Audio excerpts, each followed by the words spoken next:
The pounding started before sunrise. Not knocking, pounding. Boots on gravel, metal clanging. Engines idling low and heavy like something mechanical breathing in the dark. I stepped outside, heart racing, and stopped cold.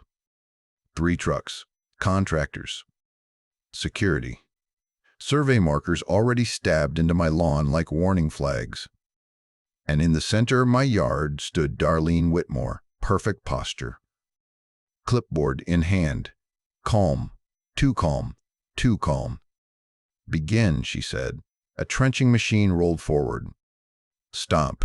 My voice came out sharper than I expected. I stepped between the machine and the grass. "Darlene, show me the easement grant. You don't have a signature on file, and we both know it." Some of the workers hesitated. She didn't. "Pursuant to Bylaw 4.2, she said evenly, the HOA is exercising emergency access easement rights due to critical infrastructure needs.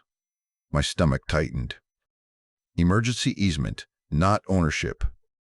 Not yet, but a legal wedge, the kind that grows if left unchallenged. You can't force access without notice, I said. If that excavator touches the ground, I'm calling the police for criminal trespass. For a moment, silence hung between us. Then something shifted. Behind me, a metallic snap. I turned. One of the contractors had opened the utility junction box at the edge of my property. Thick cables ran through it, heavier than residential lines, industrial load, not grid power. High load routing, clubhouse systems, streetlights, community infrastructure. They weren't taking my land, they were stealing my meter. And suddenly, the whole situation made sense. The pressure, the urgency, the quiet push over the past months. This wasn't expansion. This was desperation. I looked back at Darlene, really looked this time. For the first time, the mask slipped. She looked tired. Tight around the eyes. Like someone holding together something already collapsing. And in that moment, I understood something far bigger than a property dispute. If I stopped this, their entire hidden system would be exposed. If you want to hear more true stories like this, make sure you hit that subscribe button to HOA Update and tell me in the comments, where are you watching from? A few months earlier, none of this felt possible. When I first bought the house, the corner lot was the reason. Slightly larger than the others, open on 2 sides, quiet, and bordered by a narrow underground utility easement that the paperwork described as standard shared access for maintenance. At the time, it sounded harmless, technical language buried inside closing documents. Nothing unusual, nothing threatening. Just another legal detail in a long stack of signatures. The neighborhood itself felt calm, almost perfectly ordered. Lawns trimmed evenly, sidewalks clean. Even the evenings were quiet. Porch lights glowing softly while neighbors walked dogs or waved politely across the street.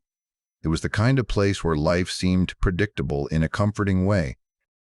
Structured, peaceful, safe, and yes, controlled. The HOA rules were strict, but nothing I couldn't handle. Lawn height, fence alignment, exterior paint approval. Follow the guidelines, keep things tidy, and everything stayed smooth. I had no intention of fighting anyone. I wanted quiet, stability. Stability. Home. That was when I first met Darlene Whitmore. She introduced herself personally within days of my move-in. Confident handshake, warm smile, perfectly measured tone. Publicly, she was everything you'd expect from a community leader. Organized, friendly, efficient. She welcomed me, complimented the property, and spoke about long-term improvements for the neighborhood. At the time, I saw dedication. Now, I recognize control. The first notice came 2 weeks later. Polite, almost trivial. Grass height slightly above recommended length. I trimmed it the same afternoon. No issue. Then another. Fence alignment deviation by less than an inch. Then a clarification about easement access guidelines. Small things. Technical things. Nothing dramatic. but they came consistently, like someone mapping boundaries. At first, I assumed it was routine enforcement. Then I began noticing the way neighbors spoke, quietly, cautiously, never directly. One evening, while watering the yard, a neighbor across the street lowered his voice and said, "Darlene's been tightening authority little by little." Then he walked away before I could ask more. I didn't understand what he meant. Not yet. Months later, the first real warning appeared. Surveyors. They showed up without notice, placing small colored flags along the edge of my property near the easement. When I approached, they gave vague answers. Routine measurement, community planning, nothing specific. They packed quickly, avoiding eye contact. Something about their urgency felt wrong. I contacted the HOA office. Darlene responded casually, said the board was exploring a sustainability initiative involving upgraded streetlights and improved community energy efficiency. Nothing finalized. Nothing to worry about, but the flags remained in my memory. Over time, small details began connecting. Conversations overheard. Documents posted. References to a community center modernization project. The clubhouse was being upgraded. New, high-capacity HVAC, extended lighting, expanded electrical demand. Expensive systems, commercial-level usage. Yet HOA fees hadn't increased. That didn't make sense. Then came the first moment of real doubt. While reviewing my purchase paperwork again, I noticed the easement description, limited to maintenance access, not infrastructure expansion. No permanent load routing, no commercial usage clause. Which meant if power was being redirected through my easement, it required written consent, my consent. And no one had ever asked. Life stayed quiet on the surface, but the tone changed underneath. Darlene grew more distant, less friendly, more formal. Notices became colder. Conversation shorter. And every now and then, I caught her watching the easement line at the edge of my property, measuring something only she understood. Then, one afternoon, the letter arrived. Official. Legal. Precise. I opened it slowly, already sensing the shift before I finished reading. Pursuant to Bylaw 42, the HOA is exercising emergency access easement rights due to critical infrastructure requirements. My hands tightened around the paper. They weren't asking. They were claiming they already had the right. I didn't wait. I walked straight into the HOA office with the letter still in my hand, the words, Emergency Access Easement, echoing louder the longer I thought about them. Not ownership, not yet. But a legal wedge, the kind that grows stronger the longer it goes unchallenged. Darlene Whitmore was already there, seated behind her desk, composed as ever. Papers aligned perfectly, pen placed parallel to the folder. Control in every detail. "I assume you received the notice," she said calmly. I placed the letter in front of her. "Show me the signed easement expansion." "You don't have one." Her eyes flicked to the paper, then back to me. "The board has authorized temporary access due to critical infrastructure demand. All procedures were followed. You never notified me." "All required communications were issued," she replied in the same even tone. "Your refusal to cooperate is now delaying essential community systems." There it was again, not a request, not a negotiation. A narrative. They weren't taking land, they were framing MEC as obstruction. The fine started the following week. First, a notice labeled Interference with Authorized Utility Access. Then another tie. Failure to comply with Emergency Easement Directive. Each carried escalating penalties. Not outrageous individually, but deliberate, structured building pressure. I emailed, called, requested documentation. Every response was the same, procedural language, no answers. Then the contractors came. I returned home one afternoon to find 2 trucks parked along the edge of my property. Workers stood near the easement markers, holding updated routing diagrams. One had already stepped beyond my property line. "Stop right there," I called. "We're authorized under HOA directive," the supervisor replied, not looking at me. "Not without a signed easement," I said. "Step off the property." They hesitated, not confident, just following orders. After a long pause, they withdrew, but the message was clear. They intended to return. That night, I began reviewing HOA meeting archives, everything publicly available. Buried inside the monthly minutes, I found the session where the emergency easement access had supposedly been approved. Something didn't match. Attendance numbers inconsistent with prior meetings. Voting record formatting slightly altered. Signatures scanned, not handwritten. The approval existed, but it felt constructed, not recorded. Not obvious, but wrong. Word began spreading quietly. Some neighbors approached cautiously, offering fragments of information, vague pressure to sign infrastructure consent, forms, unexplained warnings, subtle intimidation. Others stayed silent, avoiding eye contact entirely. Fear of becoming the next target was stronger than solidarity. The pressure increased. Fines doubled, then tripled. Legal wording hardened. Letters began referencing lien review if penalties remained unresolved. Not immediate, but looming. Structured, predictable, calculated. Then came the real discovery. Late one night, unable to sleep, I opened the utility junction panel near the easement. The cover had fresh tool marks. Inside, the routing was different.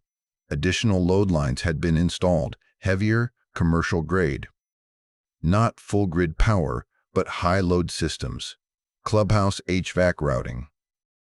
Streetlight feed distribution. Bypassed commercial meter. They weren't taking my land. They were running their operating costs through my residential line. Which meant one thing: if exposed, their entire system would collapse, financially, legally, operationally. The next morning, a certified letter arrived, not emotional, not threatening, clinical, from the HOA legal office. One sentence stood out: failure to comply with emergency easement access will result in enforcement action, including lien placement and property recovery proceedings as permitted under association bylaws. After the lawyer's letter, everything changed. Before, it had felt like pressure, structured, calculated, contained within paperwork. Now it felt like escalation. Not louder, not dramatic. Just closer, more persistent. Like something tightening one turn at a time. Inspections began without notice. Morning, evening. Sometimes both in the same day. Clipboards, cameras, measuring tools. They walked the easement line, photographed junction covers, documented access obstruction, and left without discussion. Every visit ended the same way. Another notice, another fine, another reminder that I was non-compliant. The numbers climbed steadily. Manageable became uncomfortable. Uncomfortable became suffocating. Sleep thinned into fragments. Nights filled with calculations, deadlines, penalties, worst-case outcomes. Not panic, just pressure. Then the intimidation visits started. 2 board representatives arrived one evening without paperwork. No clipboards, no cameras. Just quiet conversation at the edge of the driveway. "You're making this more difficult than necessary," one of them said calmly. "The board has obligations to the community. Resistance only increases consequences, not a threat."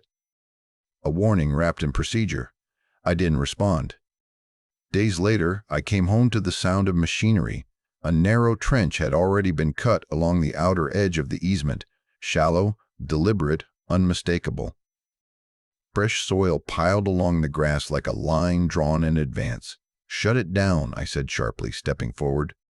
The operator stopped. The supervisor held up a printed directive labeled Preliminary Access Authorization. "You don't have a signed expansion," I replied. "Backfill it."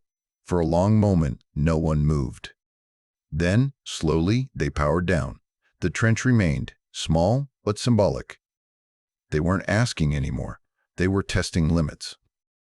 That night, the lights flickered, not a full outage, just a dip. Brief, controlled. Then again. Subtle, but unnatural. No storm. No breaker trip. No neighborhood outage reported. The next evening, it happened again, longer. Something in the system wasn't stable. The following HOA meeting pushed everything further. I attended with documentation, prepared to challenge the easement claim publicly. The room was full, residents quiet, watchful. Darlene stood at the front, composed, professional, in complete command of tone and pacing. When I presented my objection, lack of signed easement expansion, unauthorized routing concerns, she listened calmly. Then she reframed the narrative. While we respect individual property rights, she said evenly, community infrastructure must function without obstruction. Delays have increased operating costs significantly. Operating costs. The room shifted slightly. She didn't accuse. She didn't raise her voice. She simply positioned me as the reason things were becoming expensive. A subtle shift, but powerful, and then I saw it. For the first time, up close, the strain beneath her control. A brief hesitation. A tightness around the eyes, not fear, not weakness, pressure. Like someone trying to hold together something already slipping. The meeting moved forward. Motions, votes, procedure. My objection recorded, but contained. Managed, controlled. By the time it ended, the narrative had changed again. Not land theft. Not unauthorized routing. Operational necessity. That night, sleep didn't come at all, and sometime after midnight I checked the junction panel again. The routing was clearer now. Not full grid, not neighborhood power. High-load systems only. Clubhouse, HVAC feed, primary streetlight circuit. Both tied into a bypass path through my residential easement, avoiding commercial metering, not expansion. Cost concealment. The next morning, another certified envelope arrived. Heavier. Final. A foreclosure review notice. Conditional, procedural, structured. Outstanding fines unresolved. Easement non-compliance recorded. Enforcement timeline initiated. Deadline approaching. The foreclosure notice didn't break me. For a few hours, I sat at the kitchen table staring at the page, listening to the faint electrical hum behind the walls. The same hum I had ignored for months, the same one now carrying a story I finally understood. Fear didn't disappear. But something else rose stronger than it. Clarity. Because there was something they didn't know about me. Before this house, before this neighborhood, I had spent years working in municipal infrastructure engineering and utility compliance. My job had been simple in theory, unforgiving in practice. Verify routing legality, enforce load regulations, ensure no one bypassed commercial metering or modified shared systems without authorization. I knew how infrastructure was supposed to work. I also knew how it failed and what happened when someone tried to hide that failure. And the moment I opened that junction panel days earlier, I recognized exactly what they had done. They weren't routing the whole grid. That would have been impossible. They were bypassing the commercial meter for the community center, HVAC, and the primary streetlight circuit, feeding both through my residential easement to avoid commercial rate billing. A quiet diversion. Technically hidden, financially massive, and illegal. If exposed, it wasn't just a civil violation. It was a compliance breach with financial implications, unreported infrastructure modification, unauthorized load routing, and possible falsification of operating records. The kind of violation that triggered investigations, audits, and forced correction, which explained everything. The pressure, the urgency, the need to secure my easement at any cost. They weren't expanding, they were covering a deficit. I began gathering everything, not emotionally, not reactively, but methodically. Property deeds. Easement language. HOA notices, fine records, then infrastructure diagrams, utility filings, load routing maps. I compared approved layouts against the current configuration I had documented at the junction. The difference was clear. The HVAC and streetlight loads had been rerouted without updated permit authorization.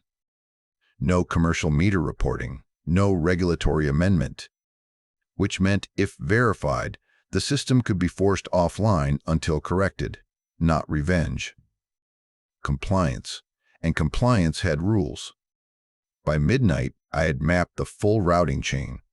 The load entering my junction fed outward into the streetlight distribution loop and partially into the clubhouse mechanical system. Not the whole neighborhood, but critical enough to matter, disrupt it, and the illusion of efficient operation would collapse instantly.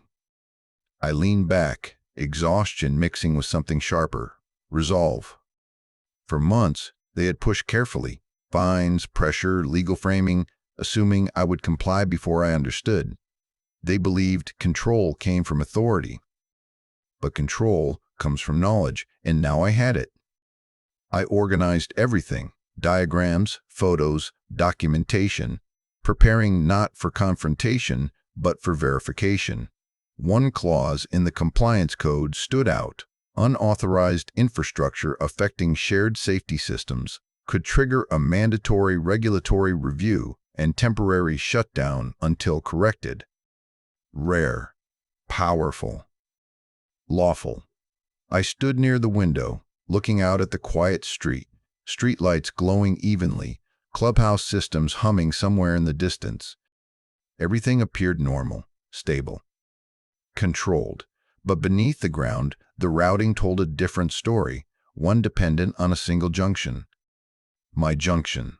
And for the first time since this began, I spoke the truth aloud, not in anger, not in fear, but in certainty. They built their entire system on my easement, and that means I control the switch. Once I understood the system, fear stopped driving my decisions. Precision took over. This was no longer a dispute. It was documentation. I began quietly, choosing hours when no one watched. Early mornings before sunrise. Late nights when the neighborhood went still. Each time, I opened the junction panel and recorded everything carefully. Routing paths, cable gauges, connection points, installation markings.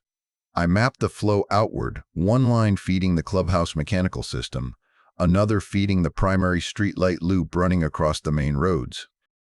Both tied through my easement before reaching their distribution branches. Not illegal by existence. Illegal by authorization. There was no updated permit, no commercial meter registration, no lawful expansion of easement terms. Once the evidence was complete, I moved to verification. I submitted a formal infrastructure safety inquiry to the county inspector's office, not an accusation, just a compliance concern supported by documentation. The wording was deliberate, technical, neutral. At the same time, I forwarded routing photos and load mapping to the regional utility compliance regulator, requesting confirmation of authorized configuration. Then I waited. Days passed quietly above ground, but tension grew underneath. Twice more, the lights flickered. Not full outages, just brief instability in the load distribution. The system was functional, but strained. Improvised routing rarely remains invisible forever. To secure undeniable proof of interference, I installed discrete cameras overlooking the junction access point. Not obvious, not intrusive. Silent observers.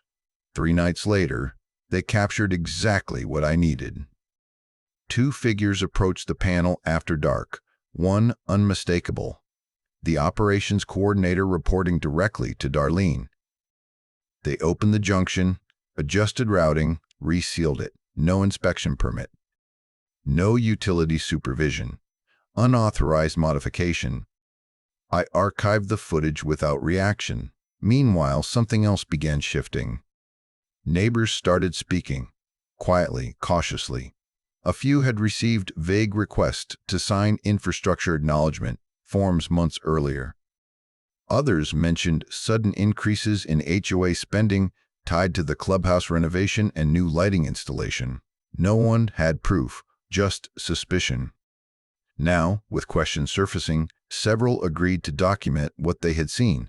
Not public testimony yet, but enough to establish pattern and timeline.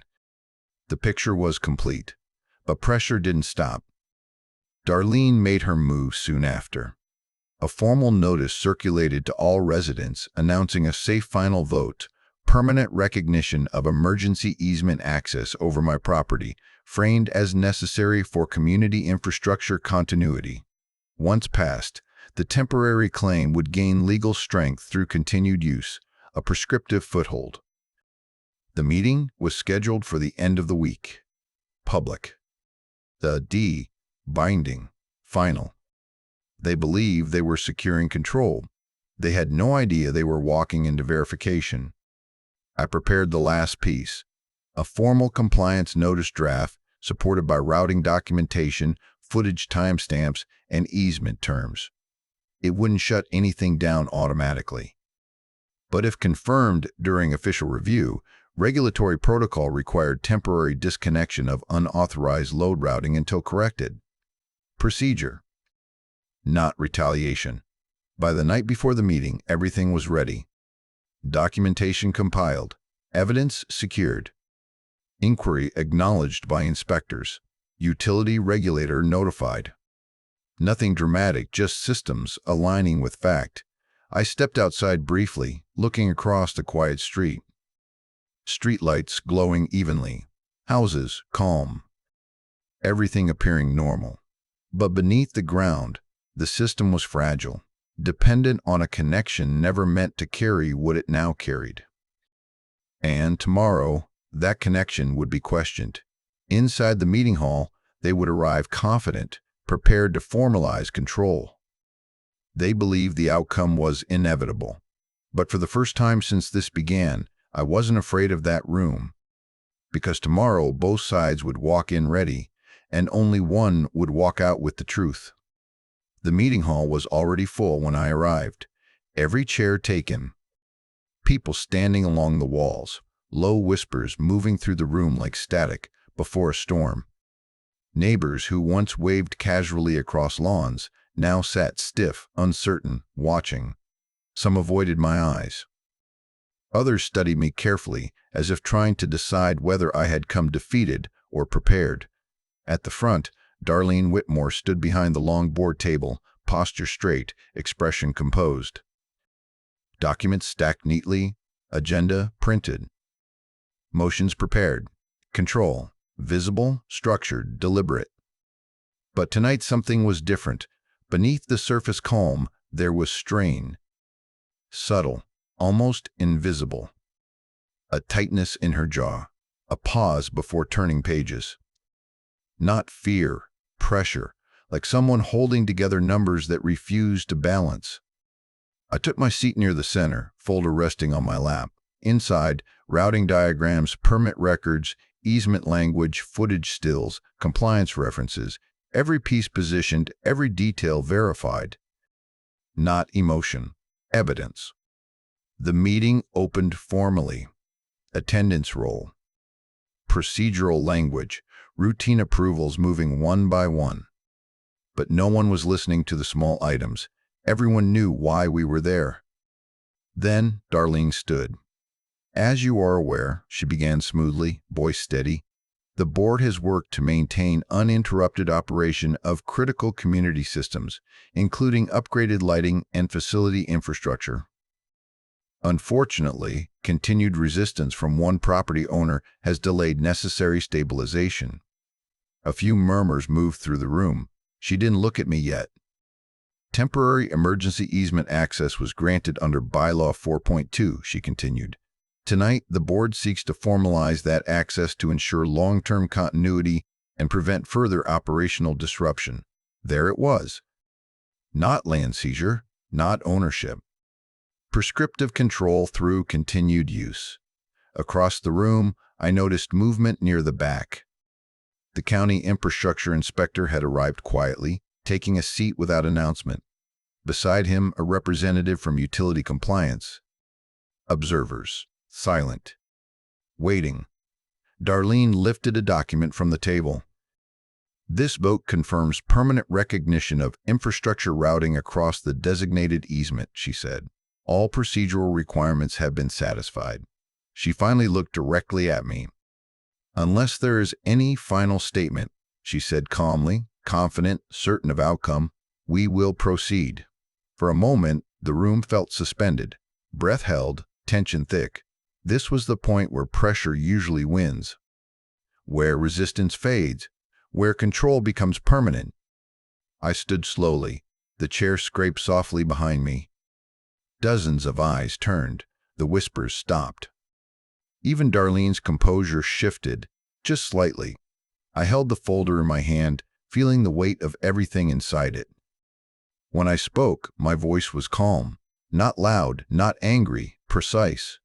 Before you vote, I said, letting the silence carry the words, you should understand what happens when unauthorized load routing is verified under compliance review. The room held its breath. Darlene didn't interrupt this time. Her confidence remained, but thinner now, stretched. If you have documentation, she said evenly, you may present it. I stepped forward and placed the folder on the table. Let's begin with what was approved, I said, opening the first set of documents. These are the official utility filings for this community: permitted routing, registered loads, and authorized meter distribution.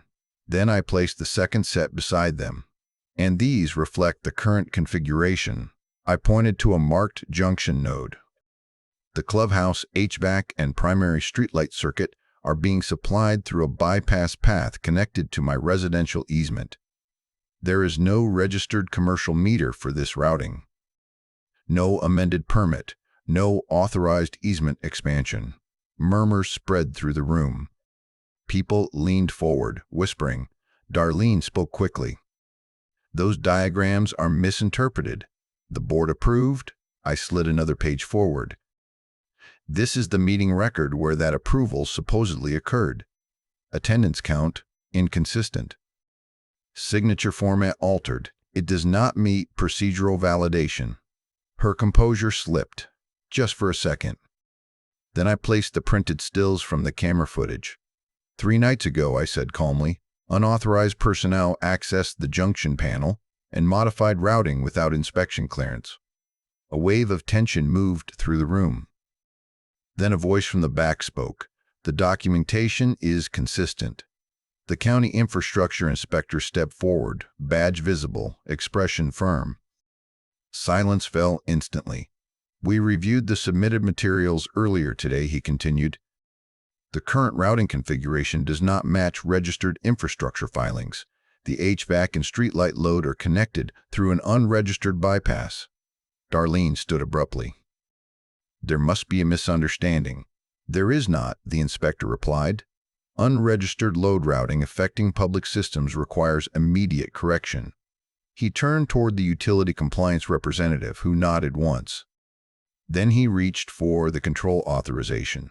A firm, metallic CLU cunk echoed through the building.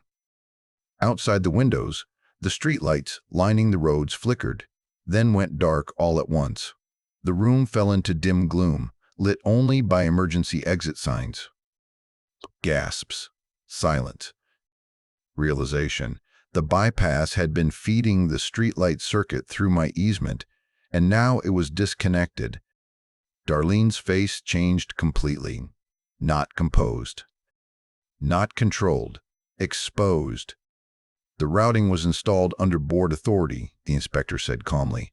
A formal compliance investigation will begin immediately. 2 enforcement officers stepped forward.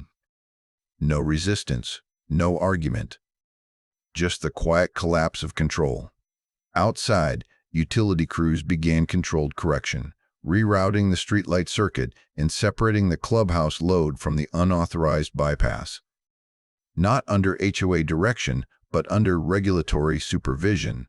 When the lights returned later, they felt different. Because the illusion had ended. The authority that once pressured, controlled, and concealed had been broken, not by force, but by verification. The darkness that night didn't just shut off the streetlights, it shut off the illusion. By the next morning, the investigation had already begun moving forward, and this time nothing was hidden behind procedure or polished language. The unauthorized routing wasn't speculation anymore. It was documented, verified, recorded in official filings. The truth came out quickly. The bypass hadn't been about efficiency, it had been about survival. The clubhouse renovation, the oversized HVAC system, the high-intensity streetlights, all of it had pushed the HOA far beyond its financial limits.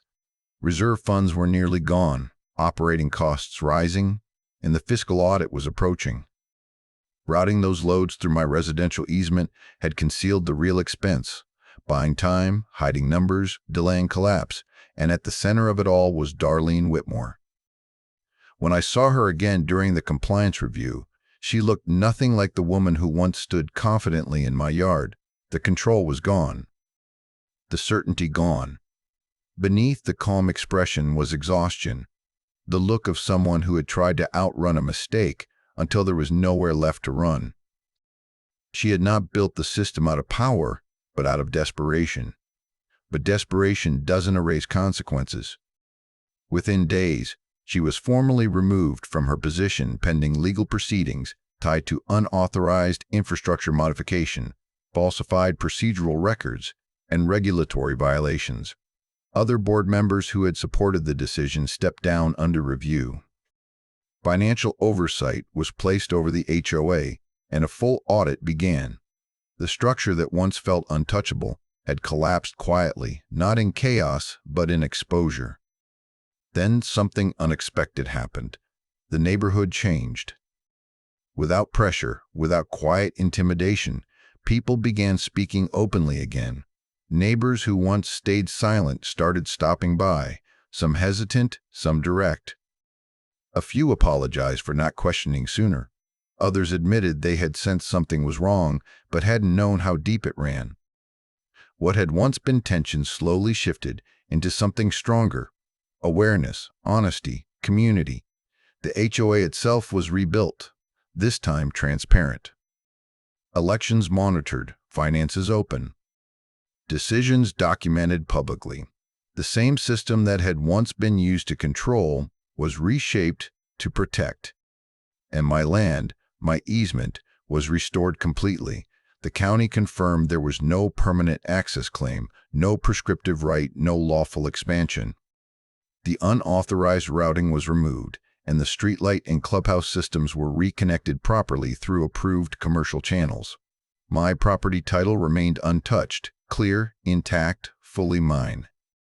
The pressure that had once filled every day slowly faded. No more letters. No more inspections. No more footsteps near the junction at night. Just quiet. Weeks later, one early morning, I stepped outside as the first light of sunrise spread across the grass. The air was still, the street calm. The same peaceful place I had once hoped for, but now stronger, earned, because peace feels different when you fought to protect it. I stood there for a long moment, looking across the land that had nearly been taken, not with anger, not with triumph, but with clarity. This had never been about winning. It had been about refusing to surrender what was rightfully mine. The sun rose higher, warm light spreading across the ground beneath my feet. My land, my home, fully mine again, free, safe, finally at peace. If you want to hear more true stories like this, make sure you hit that subscribe button to HOA Update and tell me in the comments, where are you watching from?